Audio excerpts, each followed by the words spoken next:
Justice Department is now investigating Illinois Congressman Aaron Schock. Schock abruptly resigning earlier this week amid controversy over his congressional expenses and his business dealings. Schock coming under scrutiny for his allegedly lavish travel spending and the decoration of his office in Downton Abbey style. Can't make it up. Schock's resignation takes effect March 31st. This is a Fox News alert. Benghazi Select Committee Trey Gowdy formally requesting that Hillary Clinton turn over her private server. Today, Chairman Gowdy sending a letter to Secretary Clinton's attorney. He's calling for the server that Clinton used for State Department business to be turned over to the Inspector General or a neutral third party. And joining us, our political panel, the National Review's Jillian Melcher and the Wall Street Journal editorial board's Mary Kissel. All right, Mary, is he going to get this server? You think? I don't know. It's going to be fascinating to see if she complies or if the server goes missing, just like Lois Lerner's servers with all of those emails.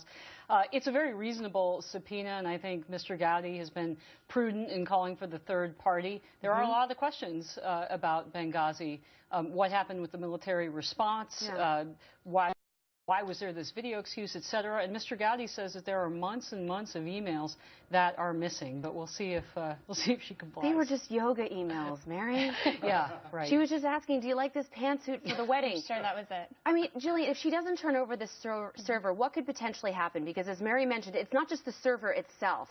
It's the concealment of evidence that could be on the server. It is, and I think, it's really going to play badly with the American people. I mean, we have to keep in mind, she is the head of an agency.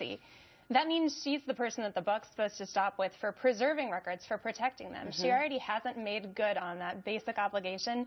So it blows my mind that we'd trust her to funnel through the emails and pick out which ones she shares. Yeah, she'll accidentally spill coffee on Yeah, it, right? I'm waiting for that one. All right, panel, there's also news in another Hillary Clinton controversy. The Wall Street Journal reporting that while the Clinton Foundation agreed not to seek donations from foreign governments while Clinton was Secretary of State, the foundation did raise millions of dollars from foreigners with connections to their home governments. Okay, panel, your thoughts on this one? I mean, we don't know if there were bribes exchanged, but my question here is, was there money exchanged for Hillary to not do certain things, meaning maybe not wag her finger publicly and shame some of these foreign governments that have awful records against women? Well, we don't know. The scandals could be connected, and that's why it's so important that we get these servers. But remember, Andrea, this is how the Clintons roll. Remember in the 90s when they were taking money from the Indonesians, the Riyadis, and that scandal? We've had documents disappear before in the 90s. It's important to remember that history.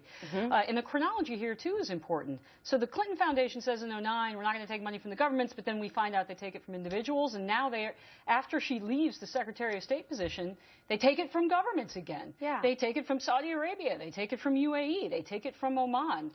These are important questions, but they're smart. They registered as a charity, so we only know what the Clinton Foundation is disclosing itself. But is this, That's right. Jillian, the new formation of how people are going to, raise money and do quid pro quos under the charity status, as Mary mentioned? Yeah, I mean, I think this is a perfectly legal way to get around transparency standards. But she said to the State Department, we're going to be open with you on this. We're going to be transparent. We're going to let you review it. Yeah. That hasn't happened at all. And I think what's really disturbing about this is you see this happen in other countries. You see money funneled through charities for nefarious purposes. Now, I'm not saying that's what happened, but it sure doesn't look good. Well, they were both using the same server, the Clinton Foundation, because remember, she threw her husband under the bus. She said, oh, it's Bill's server, as she's running basically U.S. foreign policy from her kitchen table in Chappaqua. I mean, there are ethical issues abound on this one. Yeah, and we really should question, too, using the word foundation. This is essentially a political operation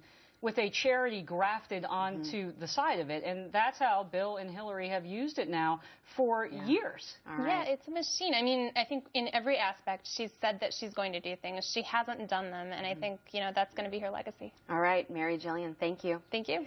And coming up, new